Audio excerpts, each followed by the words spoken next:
Well, thank you, Jose Manuel. I think, like yesterday, you set the scene again for us, reminding us all what the purpose of EIT is. And the three things that struck me from what you said was that EIT has to be different, and that talent has no geographical boundaries, being very important, and that most of the funding rests at national level for research and innovation and so on. Now, today is going to be different to yesterday. Yesterday was all about the KICs, what it means to be a KIC. And I think it's fair to say that we all witnessed a wonderful level of passion amongst the protagonists from the KICs.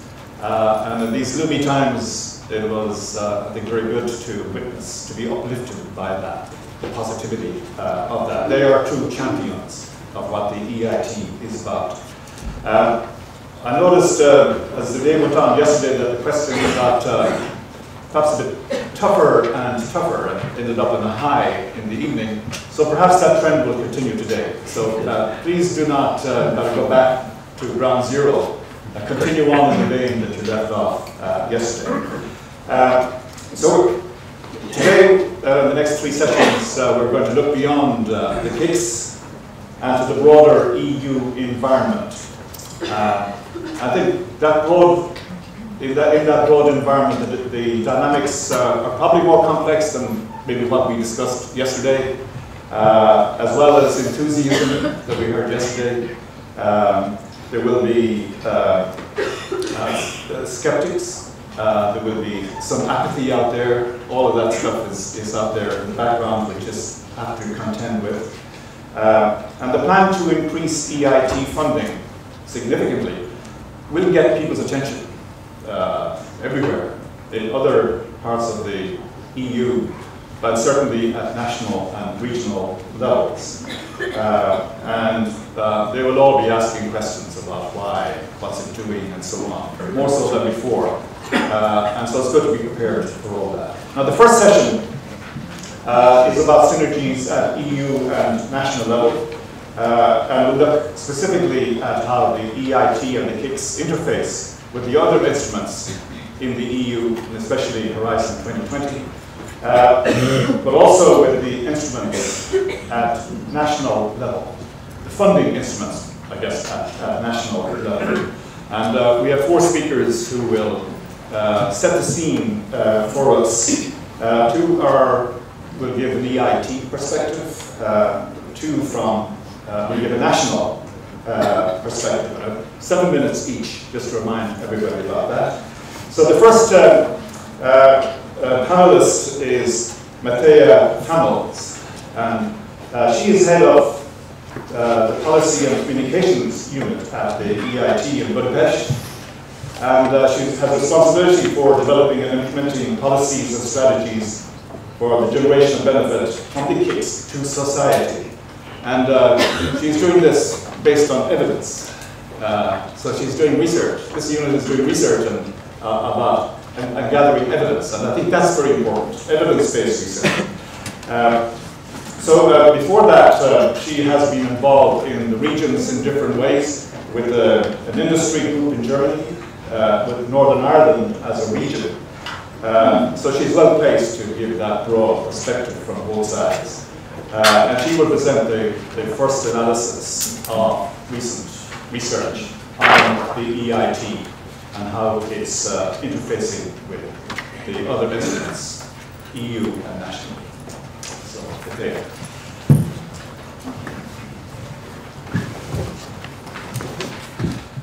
Thank you, John. I will try to set the scene, as John was saying, from the EIT perspective for the discussion which will follow then. Let me start by saying synergies are one of the guiding principles of the EIT and its KICs. Yesterday we heard a lot about the core elements of the EIT and the KICs. And today I would like to recall some of the key principles which have been designed to facilitate synergies with other initiatives. First of all, the EIT builds on joint strengths and capabilities of existing excellent organizations from the knowledge triangle. This is to say the EIT builds on existing excellent research institutes, higher education institutes, and businesses. The EIT brings together the existing research base by accelerating the take-up and exploitation of research outcomes. Yesterday, we heard a lot about the EIT smart funding model. The funding model in itself, the 25-75% split, is a natural driver of synergies with other initiatives. Last but not least, the bottom-up alignment of topics and funding around the KICs do enable potential synergies and complementarities with other policies, programs, and initiatives. With the integration of the EIT into the Horizon 2020 family from next year on, the overarching structure of Horizon 2020 will become the framework which facilitates synergies and complementarities at EU level. Synergies can occur at any level, any time in the program cycle. At strategic level, driven by the thematic alignment, all KICs address societal challenges. Synergies will be a selection criteria for the new KICs. So the readiness to establish synergies will be a major criteria when we think about the next round of KICs. In addition to that, we heard a lot about this just before from the EIT director. The EIT adds the educational component to existing initiatives and programs. At the implementation phase, I think we got a very good understanding of what the EIT and the KICs together in what is called a living partnership do, how they try to exploit and foster synergies throughout their activities. The monitoring, at the monitoring level, a whole session dedicated to this yesterday. We learned a lot about the 4-level monitoring at the KIC level, at cross-KIC level, at the EIT, contributing to the Horizon 2020 priorities. Last but not least, dissemination and outreach. The EIT does not only engage systematically and widely with stakeholders, the EIT also expands the benefits further to wider community, to a community which goes beyond the KICs. So this is to say, dissemination, outreach are part of our core activities. We'd like to make the results and outputs emerging from the KICs available, systematically available to partners which are not yet involved in the existing KICs, but might be in the future. To give you one example of these early dissemination activities, we tendered last year a publication which looked into the early first results emerging from the KICs. Some of you might have seen the publication is available outside. It was a very first analysis after less than 2 years of operations. This year, we are building on this first findings. We tendered at the beginning of this year an analysis which will look into potential synergies at all different levels, at the policy level, the program level, at the level of individual initiatives. The study will also look at potential synergies throughout the program phase, starting with the policy formulation, starting with the design of programs, into the implementation of those policies and programs at the different governance level, at European level, at national level, and regional level. We are not yet there. The work is still ongoing. Nevertheless, what I would like to share with you today is some initial findings. See where already we can say that there are drivers, enablers, or also barriers for potential synergies in the activities. Some of the initial findings you see here, but let me finish by saying the main driver which we've identified for potential synergies is the thematic alignment. The fact that all existing and future KICs will address societal challenges is one of the main drivers for potential synergies. With regard to enablers, what does enable synergies at different levels? A common policy vision. We heard this yesterday. If policy visions are aligned at the different governance level, at European level, national and regional level, this will help enabling synergies. Strong coordination mechanisms do help. A strong governance at the program level does help enabling synergies. Last but not least, and with this, it's maybe a good opener for the discussion that will follow, potential barriers. Barriers are very often at the technical level. Incoherence of timing, implementing rule, but also awareness. Very often there is not an awareness of where are the potentials at the different levels, at regional and at national level. And with this, I will give over. Thank you very much.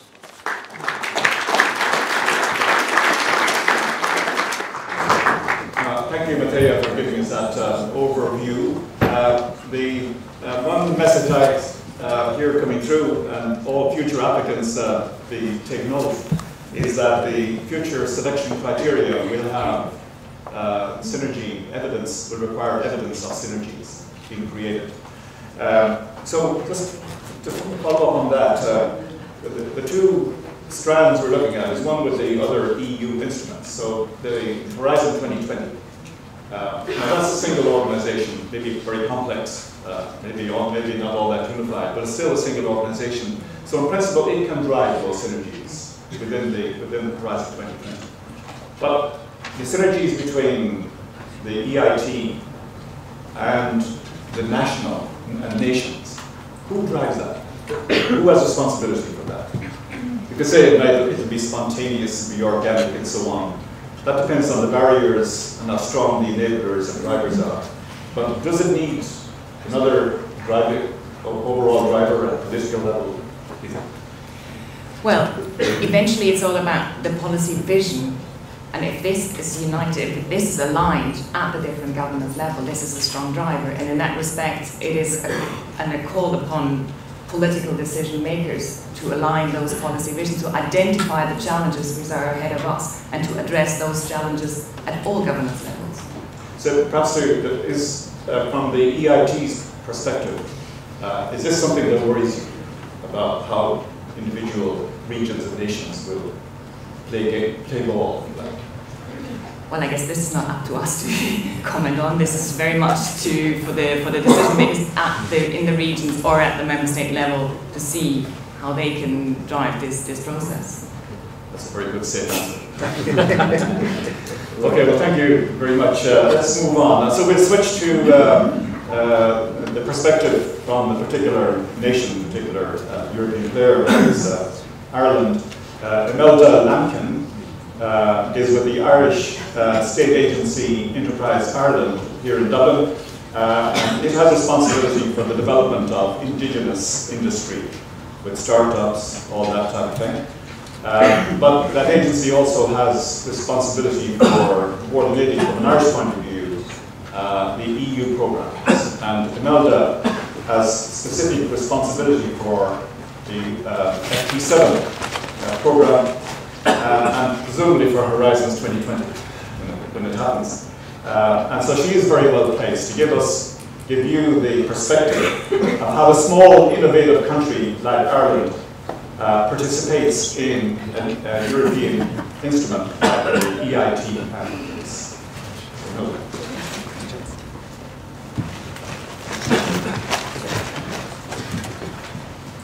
Thanks a million, John. Yes, indeed. What I wanted to do was to give you some observations on what we're seeing from a national perspective here in Ireland. And so, talking nationally, I guess, I wanted to give you a feeling for a country like Ireland, a country that's young, vibrant, energetic in the sense of research, development, innovation, investment, for example, where really we've had over a decade of investment at a very significant level, really bringing up the capability, the research excellence, for example, in the country to make us internationally competitive. And so, as I say, a small country, a young research and innovation system, but a system that has developed very quickly to have initiatives spanning all of the relevant government departments. So all of the relevant research, education and industrial development investments that are happening in the country, all working together nowadays to achieve scale and looking for leverage of the national investment through international non-exchequer funding sources. We've built that internationally recognised capability. It's right across our higher education institutions, our research organisations, and then we've built a support system for our companies, for enterprise, for our indigenous enterprise sectors and for other industries coming in from outside. All of it associated with research, with higher level activities, activities that are very much about growing a knowledge economy. I suppose where we are at the moment is we're very much at that type of consolidation phase, a rapid burst of growth followed by that real consolidation of the investment, looking at what's been achieved, looking at the efficiencies in the system, and really making that system sustainable and, as I say, international, well recognised. Part of that activity is going through a research prioritisation exercise. And I think many of you are aware of that. We're all looking across the different member states to see what's going on. And it's a very interesting phase for Ireland to go through at the moment. So I suppose the point I'm making to you really for today is that here is a national system, a national investment in education, research and innovation through all of our government departments, really building that ecosystem. It's the exact type of ecosystem that you want in EIT, in the KICs. It's research, it's education and it's industry coming together. But here in Ireland, we're not involved in the first round of KICs. And for us, that's a key question, a key issue. If we're doing all of the right things nationally, we're running all of our funding programmes nationally to achieve this ecosystem, how is it we get the synergies between that system and what's being achieved under EIT and under the individual KICs? That's one big question for us, I suppose. And the other is that EIT appears to need a quite different approach where we need a very considerable scale of industry, education, research coming together at local level to be able to compete for the EIT, for the KIC calls as they emerge. And so can we do that? Are our systems designed to let us do that and to do it at scale? So, for example, they would be key questions for us at a national level. When we look I suppose at a European level, at the synergies that are emerging, or broader, I mean further than Europe. As I say, Ireland is a country that has an open economy. I suppose we're well recognised. Our educational system is up there. It's ranked highly. Our business environment is ranked highly. Our foreign direct investment is one that many people want to emulate. Very, very big success stories for Ireland. If you look particularly at FP7, we have a portfolio of projects, over 500 million euros coming into the country under that programme, 4 times the funding to companies that we saw under the previous framework programme. But again, I suppose the trend we're seeing towards the move of EIT into Horizon 2020. So here we are, a country with a very strong FP7 performance. EIT is moving into Horizon 2020. We're currently involved only on the fringes. How do we get an EU synergy that suits a country like Ireland? How do we compete also for other parts of Horizon 2020, where the EIT KICs will be well able to compete and will be winning a lot of other parts of Horizon 2020, influencing other agendas, other policy developments?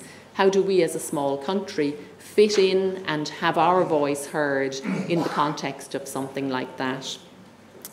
So those are the types of things that we're struggling with, that we're working through, that we're aiming high in terms of our participation from here on.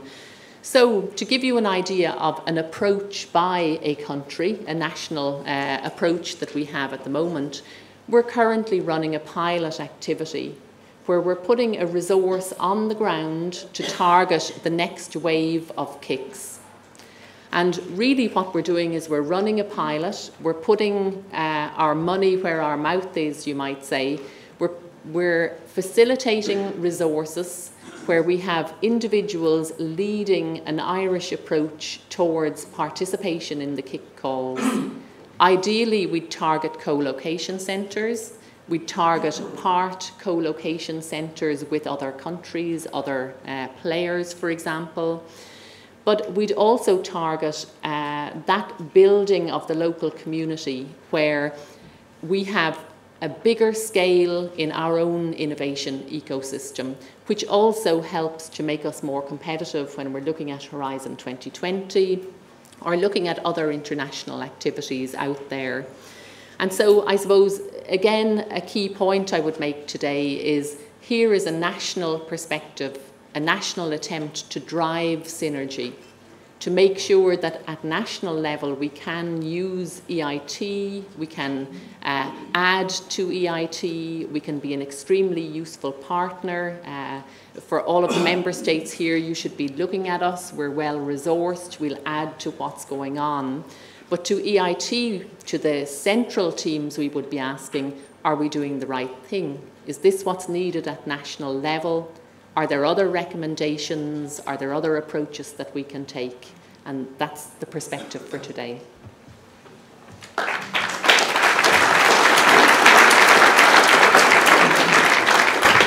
Thank you, Imelda. Well, I guess here is an example of one country taking an initiative. This is a regional level.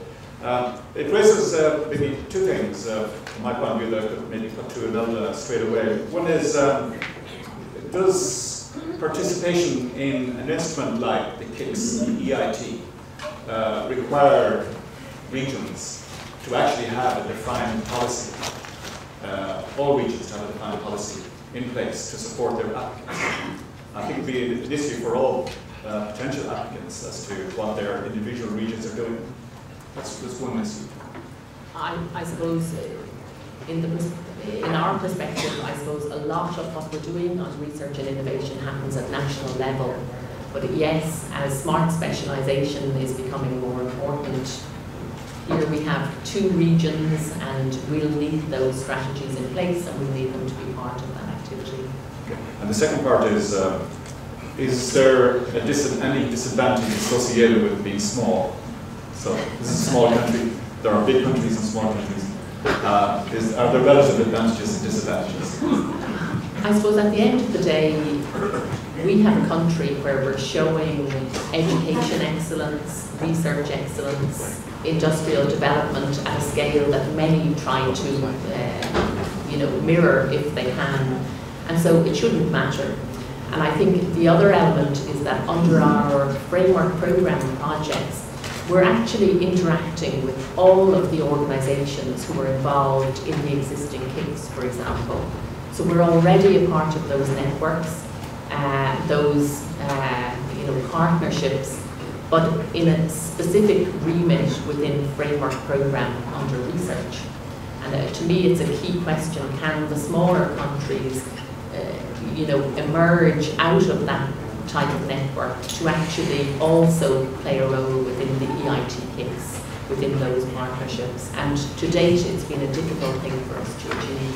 Okay, well, thank you. That's food for thought, perhaps, for later discussion. Let's move on. I'd like to turn to Maria Makarov from Finland. She is the Vice President for Research at the Academy of Finland.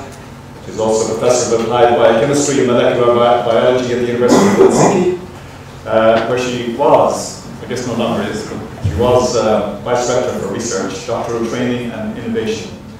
She's a member of the EIT Advisory Board and served as the CEO of the European Science Foundation at one point. So she's, I think, very well placed to talk to us about some innovation initiatives within her own country, Finland. And we all know that Finland is regarded as the innovation leader in the EU. So I'd like to hear your viewpoint.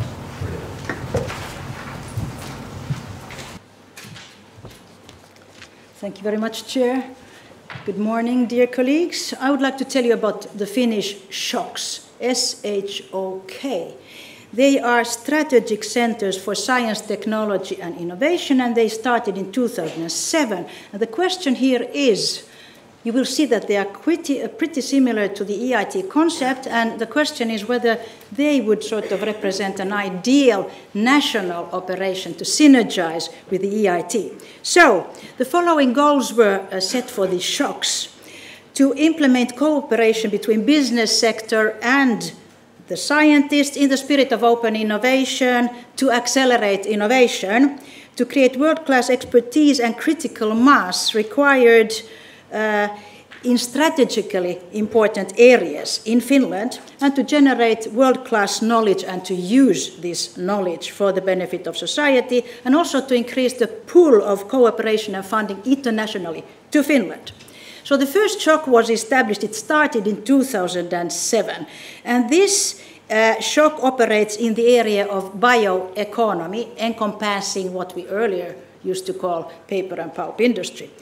The newest one is on health and well-being, and this started operations in 2007, and the four other areas are energy and the environment.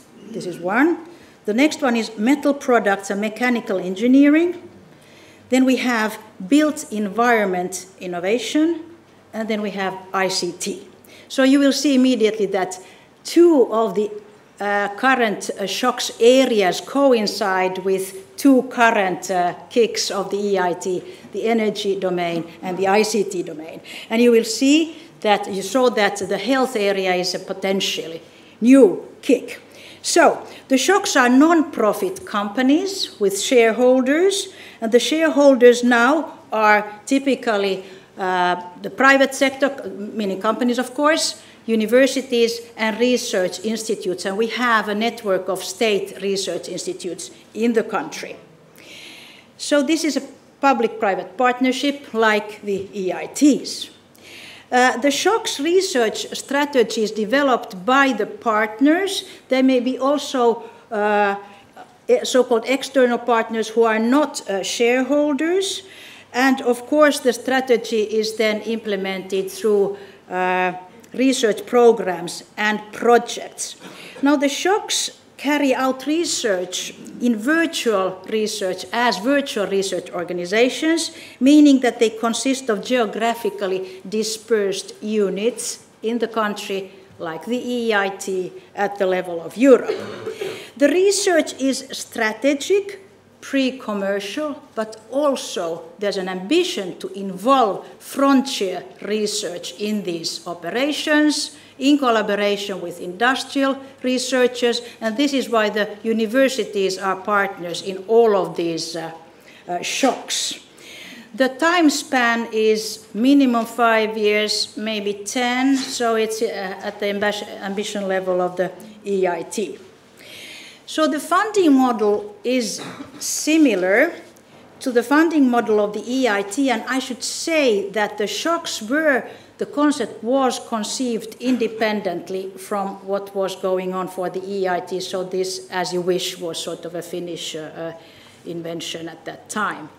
So the funding model happens to be very similar, even the same. So 60% of the SHOKs funding comes from TEKES. TEKES is the public funding agency for pre-commercial research and development. And the rest should then come as euros and or in kind from the partners. So you will be surprised about the level of funding that has been dedicated to the shock so far. During the first 5 years of operations, they have been spending over €1 billion. So this is the same amount that the EIT external sources have put to the KICs. So over €1 billion for all of those 6 current shocks. And remember that the Finnish population is 1% of the EU population, so this is rather a high number of euros. So out of this 1 billion, 53% has been given by TECES, public funds, 37% has come from companies, and 10% has come from universities and the research councils, meaning the Academy of Finland. Now, the important and very interesting thing is that the shock operations have been evaluated. So this was an international evaluation which was published, the report was published a couple of months ago. So there may be something for the EIT also to look at. So first of all, the achievements are that the basic rationale was judged to be very valid. And the shocks have even contributed to the restructurization of industry, and we are here talking about the post-Nokia era that we are living in Finland. So in the ICT area, there's a flourishing set of game companies working in the game area. They are very fast growing, and this is partly, the shocks have been contributing to this transformation. But there are very serious recommendations, and I list 4 of them. First, the research component was judged to be too weak. So frontier researchers are not really attracted, and they are not aware of these opportunities, and the companies are ignoring them. Nevertheless, the ambition was to really involve fundamental research as well. And the funding model is not optimal to attract fundamental researchers from the academia.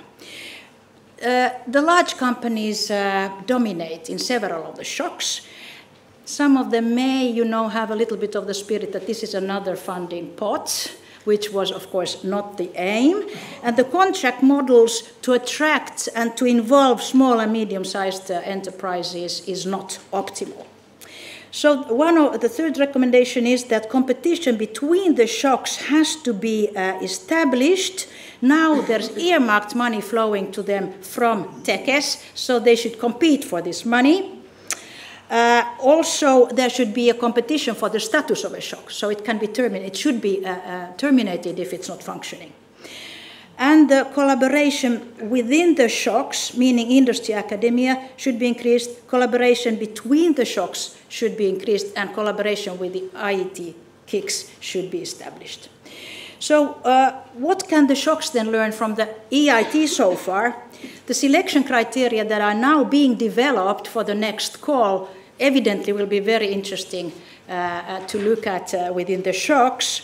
Also the KPIs for performance, and the governance model of the shocks is not optimal. Maybe there's something to learn from the EIT. There is no headquarters, by the way, so that is one difference. So I will close by now telling you about the collaboration between the one co-location center that we have in Finland, which is an ICT labs co-location center, and the ICT shock. So there is not only shared projects between these, but also shared funding.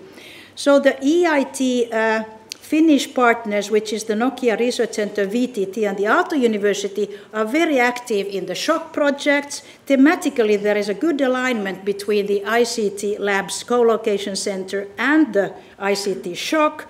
A large part of the Finnish EIT ICT Labs complementary funding is indeed coming from shock projects. Also, the shock has networked and is networking with organizations that are partners in the other co-location centers of the ICT labs in Europe. And the EIT collaboration now gives value for the shock in activating Finnish SMEs to collaborate at the European level. So what about then finally about the EU shock interface. So indeed 20% of the complementary funding of the ICT shock is coming from FP7 projects. I'll close here. Thank you very much.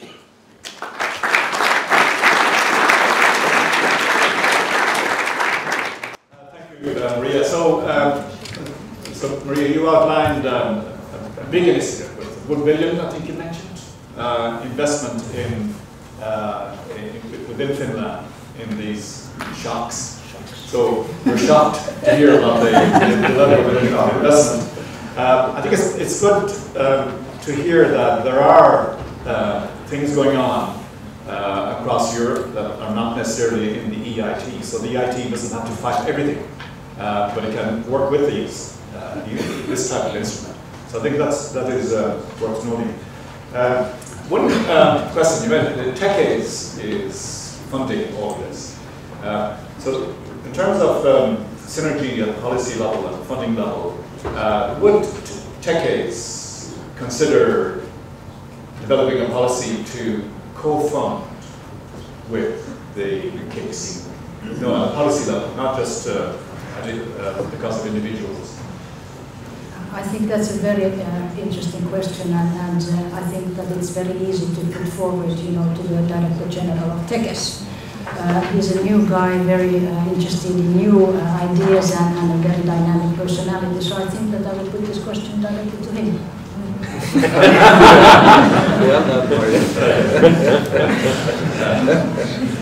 You've answered these kind of questions before.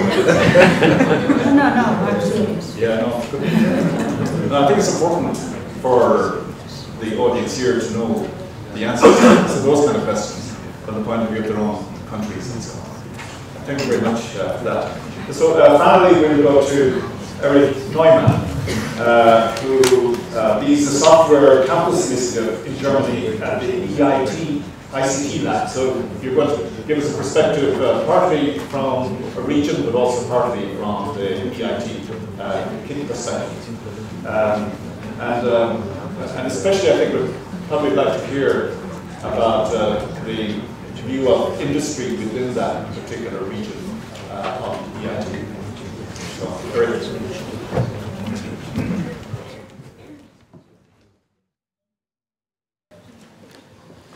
Thank you very much. You've seen this presentation before now, twice, so I think I can make it short and stay in time.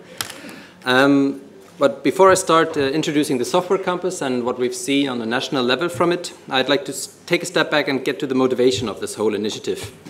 When you're as a German, when you're on vacation, so to speak, and you talk to a local person, the first thing that will come up is, oh, Germany, you've got no speed limits on the Autobahn. Yeah? And on those great motorways, you can take your nice, fancy cars with all the sensors and assistance systems in it and drive very safely. And that makes you being on time all the time, because, as you know. And then you get involved into like a little more about personality, what so on. And yes, Germans take everything very serious and whatsoever. And you might get involved into discussions about history and say, okay, Gutenberg printing press, that was something good, something nice you've done. I might even get towards politics. You're like, okay, Germany is trying to move out of nuclear energy and coal at the same time. Sounds very challenging. So to me, of course, all those stereotypes have a serious background because they reflect industries in Germany. We're talking about logistics, we're talking about assisted driving and all the automobile industry, we talk about business processes, accounting, media and communications, of course, smart energy. And now, what do all those industries have in common now is that they come from a quite classical background, being a more sort of a conservative industry, to becoming IT industry.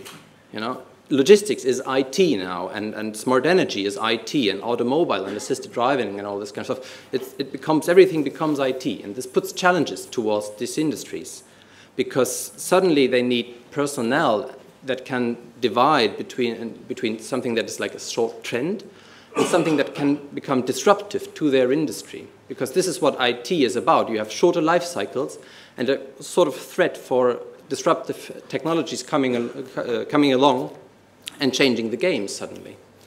So all those sort of conservative old industries in Germany are suddenly looking for leadership personnel who is keen on working with IT and knowledgeable in doing so. So this is where the idea for the software campus came up, because it's initially about bringing people with IT knowledge into leadership positions. Now, how do we do that? We settle onto an academic qualification. This is something that we put our model on top on. So it's a bit like the EIT model, taking something that is there and add a little extra to it. So the academic qualification is a PhD or a master's thesis. What we put on top is leadership qualifications. These industry partners that you've seen before have teamed up and take the best of their courses, put a little, we say, curriculum out of it, and offer this to the participants of the software campus. They provide mentoring and a network. Each industry partner provides top executives to become mentors for the software campus participants. And of course, the participants have access to first-class industrial and scientific network of our partners. And third of all is an academic IT project. The people who are in the software campus, the participants, have the ability to take something out of their PhD, probably something that has a close industry relationship, and make an own separate project out of it. And they receive funding from the Federal Ministry for Education and Research, up to 100,000 euros for it. So they can hire a few people, give some sub-grants, and make it a real project and see how far they can drive it, if they can bring it closer to the market. And of course, the people learn how to manage a project while doing this and get all this leadership experience. So this is basically the concept of the software campus altogether. It's, if you want to put it into the ERB triangle, in the knowledge triangle of the EIT, it's we're educating researchers to become entrepreneurs or business leaders. Let me have a quick look into the partner network. As you can see, we have a quite broad partner network. We have the strong industry players that I mentioned before. We have academic partners who are 5 major technical universities of Germany, and we have research partners, which are the big research institutes in terms of IT in Germany. Now, the idea in this panel was to get to synergies to the EIT, and where we have benefited from the EIT process in the software campus, and what we can learn from it.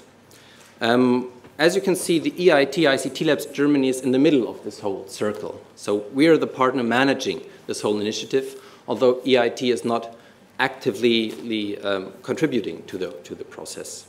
So this is the one thing that we have experienced, is that we are the neutral partner in the middle. We are seen as someone who doesn't have an own agenda behind it, except driving for the good aim. And this is something that has been proven very valuable.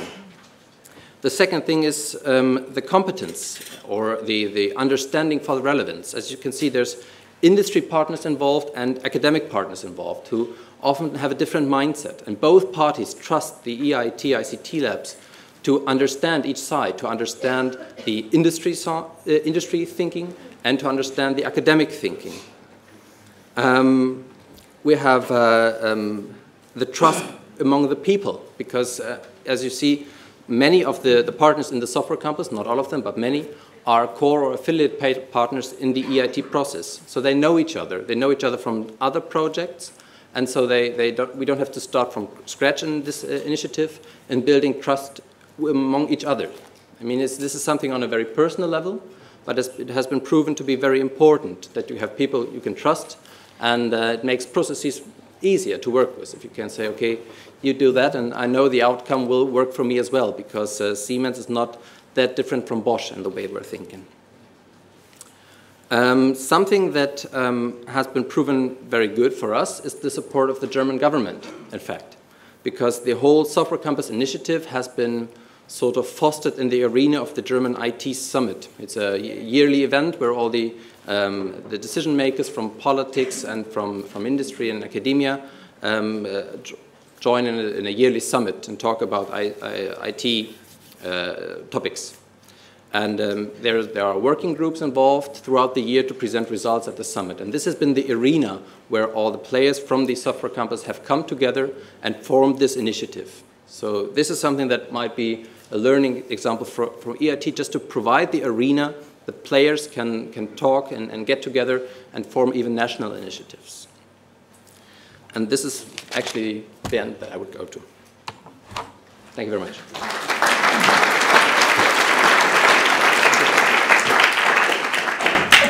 Thanks, Eric. Just for clarification, the software campus was a local initiative. National initiative. Yeah. All right. And how did it then connect in with the EIT ICT lab? The EIT ICT lab Germany are a legal entity. We are the managing partner of the software campus. So we're the ones running the software campus as the sort of, if you had a consortium project, we'd be the project manager. And from the point of view of the universities, your PhD qualification that you talked about, that's a new model. Well, the PhD qualification is the regular university qualification. We're just setting something on top of it. We're not touching the qualification as such, we're just putting something on top of it. Okay, but not for credit? No. Okay. Well, we've had views from different perspectives, from the EIT level, from regional level. I think there are many issues thrown out there for discussion, and I assume that you have been mulling over those for the last half hour, and now it's your turn. So anybody like to start off with a comment or a question or a challenge? There's one over here. I have two questions to the speakers. The first one actually following up a little bit what you mentioned towards Eric. I understand that the legal entity of the ICT Lab in Germany is running this software. But to what extent is it part of the consortium, or is it just the German initiative, or does it benefit the entire consortium? That would be my question to you. And the other question to Maria, concerning what you say is a post-Nokia area. Will there be now a post where you see again, let's say that the telecommunication industry in Europe will catch up towards South Korea, or is this history now? It's quite a challenging question. Before we go back to the audience, perhaps we'll get one or two more. So one right here. Hello, good morning. My name is Eduardo Beltran from Dragon Corporation. My question is to Marta Makarov. This related to how shocks deal with entrepreneurship. How these shocks are dealing with research or also with the innovation market, entrepreneurship, etc. Okay, one more. Way over here.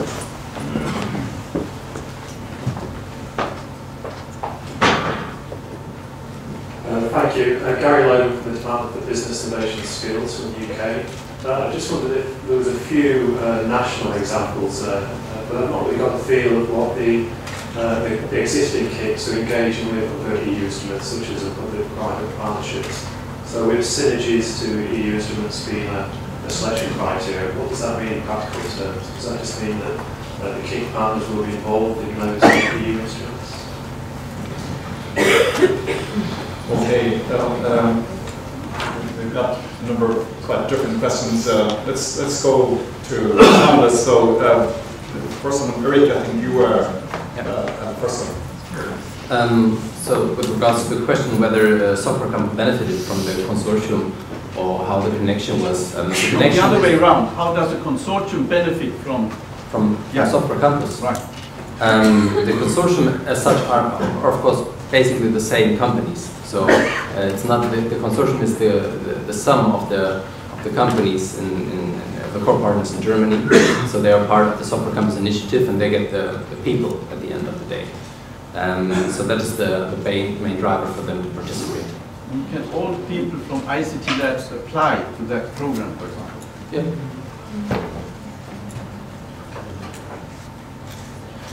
Okay. I think Maria, you had one second question there, but also another question about the shocks in entrepreneurship and research. Would you answer both of those? Yes, and I had a post-Nokia question from you.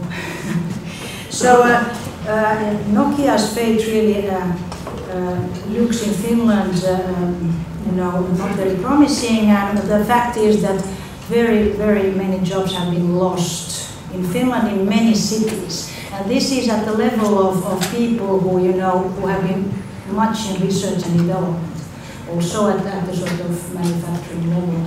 But what has happened is that that many of those people who have left Nokia and had to leave, they have been captured by new companies, smallish companies, growing companies, startup companies. So, and this has happened very quickly after, you know, the finishing up of certain operations in Nokia. So there are hopes that a new sort of ecosystem of hundreds of ICT companies, you know, they are growing and they are there. So this is a very positive sign, which we now, you know, can build a little bit hope for. But on the long term, I'm not a specialist in this area, but the last information that we just got a week ago from Nokia is not very promising. So, all in all, we hope that there is new areas of ICT business activities, and as I mentioned earlier, the computer games area was totally unexpected, and it's really growing very, very fast, and it's prominent. Also, there are some ICT companies from abroad which are establishing now operations in Finland. That's for post-Nokia what I can say.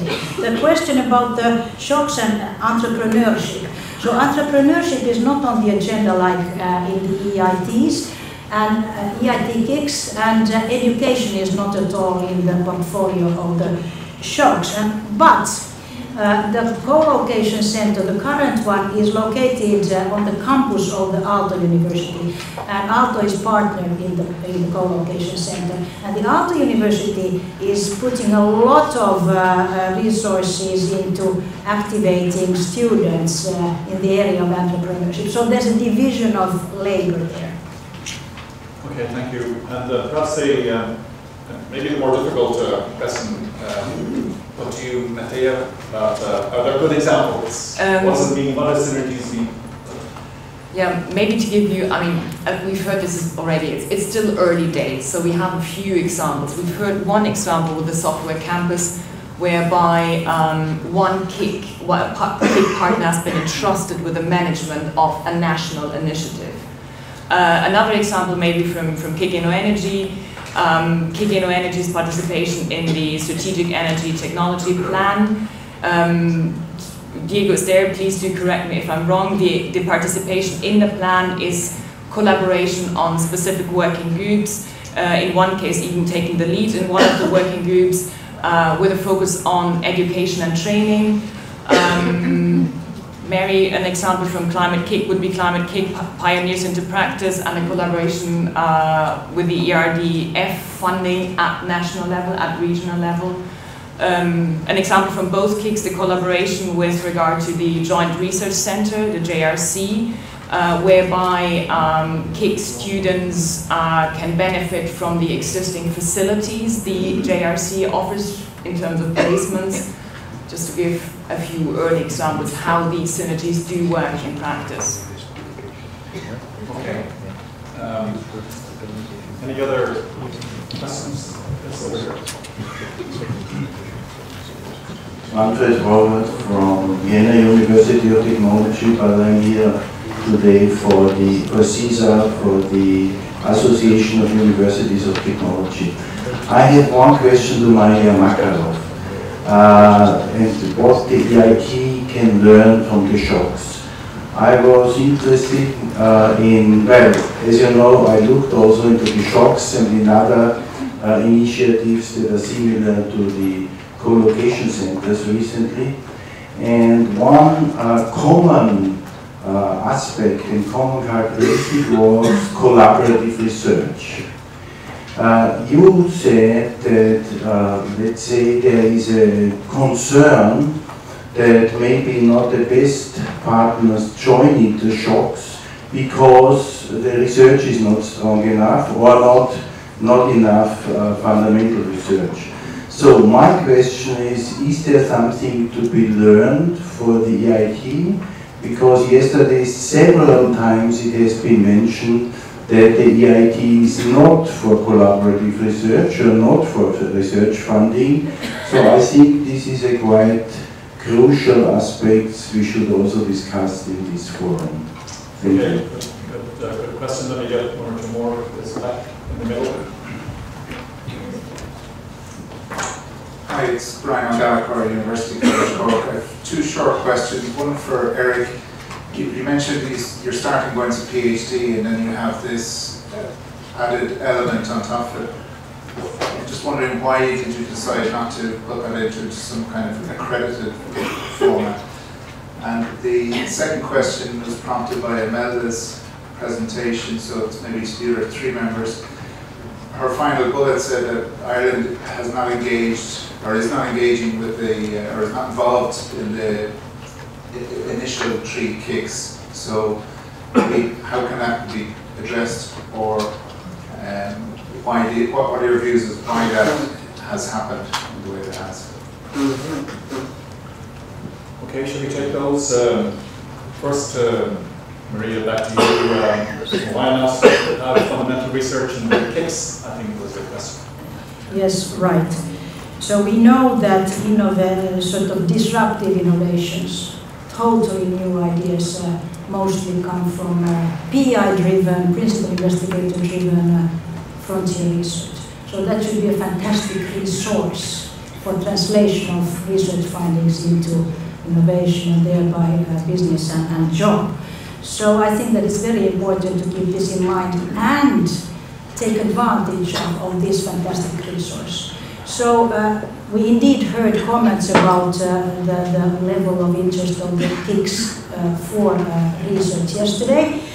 I think that in the case of shocks, the first class, the star researchers in Finland in relevant areas, they are not inspired by the shocks. You see what I mean? They don't see a place for them, so we have a very fundamental problem here, and we really have to think hard how to solve this. What concerns then your comment that I said what EIT KICs could learn from shocks, I rather said what the EIT can learn from the recommendations, from the assessment, from the evaluation. Yeah, I think, to go back to yesterday's comments, I don't think people were saying that fundamental research has no role to play, but that actually is part of the background. Just for clarification, I didn't stress only fundamental research, but research at all. Okay. So, the PhD component, why not credit everything? Well, the first reason was that we wanted to keep the industry lead among this education and teacher training, and the industry partners are more or less reluctant to go into an accreditation process that is not their area actually, and this is not something that they would see as necessary in the output, in the qualification of the people. Second of all, we wanted to get many players involved by keeping it simple. I think the accreditation process is something that takes some time, and that would not have met the time schedule that we would want to set for the summer campus. Okay. Any further questions? We're coming to the end of our time. That's one there. Sorry, I just had a second question, which was, what can Ireland do, or what's Ireland doing wrong and not getting? Yeah, so the question go back to why isn't Ireland more involved in this? Exactly. I think the question was addressed to the other participants, but maybe just to comment on the Irish example, it's not as bad as it sounds. Yes, we were not involved when these KICs were awarded in the beginning, and that was a terrible starting point, and it's one that we don't want to happen again in the next wave. But slowly what's happening is we're beginning to have involvements as association partners, or partners that are not formal partners, but organisations that are becoming involved in activities that are available through those KICs. Well, maybe just from an outsider's perspective here, looking at Ireland and the way Ireland tried to assess the outcome of the first wave, the reasons why there was no national participation in any of the existing KICs, I think can serve as a role model, because you join forces at national level to systematically assess the reasons why and where there is scope for improvement to allow for a future potential participation in any KIC. And this is what you said, you're now in a phase where you build national ecosystems in order to prepare for potential participation in the next wave. Okay, one last question. Declan Troy from Chagas in Ireland. Just a question for Maria. What process did Finland undertake to identify the areas for your new instruments? That's like the KIC. Did it go through a national research prioritization program, or was it national economy based? And secondly, in Ireland, as Imelda said, we've gone through that process, but more and more what's coming out of the process as well is the onus of public research funding for researchers, that there's actually a responsibility of the researcher to actually make impact and to actually engage with industry. So it's almost no longer a choice for public research funding not to actually at least have some effort in impact. And I'm wondering back to Finland, is there any effort in engaging the researchers to actually put more onus on them, either in career development, in incentives, or any other way to do this? Okay, can you give a brief answer to that? Yes. So, a long answer is probably necessary. But first part, it was economy, industrial sector based, just simply. Second, this is a very tricky situation in Finland because TEKES made a policy shift not to fund research teams, though they had ideas, but to concentrate on companies, and I think TEKES should make a turn back to take into consideration also all academic researchers who are interested in driving innovation. okay, I think we'll bring this to a close. Maybe a few brief remarks, points that could distill from this. I think this is a very complex area, this engagement with other instruments, engagement beyond the KICs. I think it's probably a good challenge. It is a challenge for the EIT, but I think a challenge is always good. So I hope the EIT sees it in that light. The good news, I would say, from the EIT's point of view is that I think we get a sense from the regions we listen to that they do want to engage, and that there are actually good things happening at regional, local level with which to engage. So I think both of those are good. But that doesn't ease the problem of how you do get good synergy and engagement. I can see that it is going to be a key issue to resolve, because if in the next call you have as part of the criteria an outline of how you will develop synergies with other players, then it needs to be concrete. So I guess the challenge is, what does it mean for practice? I'd like to thank the speakers for giving us their views on various points of view. I hope you go away from this session feeling a little bit more enlightened about the role of the KICs within the broader European society. I think I've certainly learned a lot from that. So thank you very much.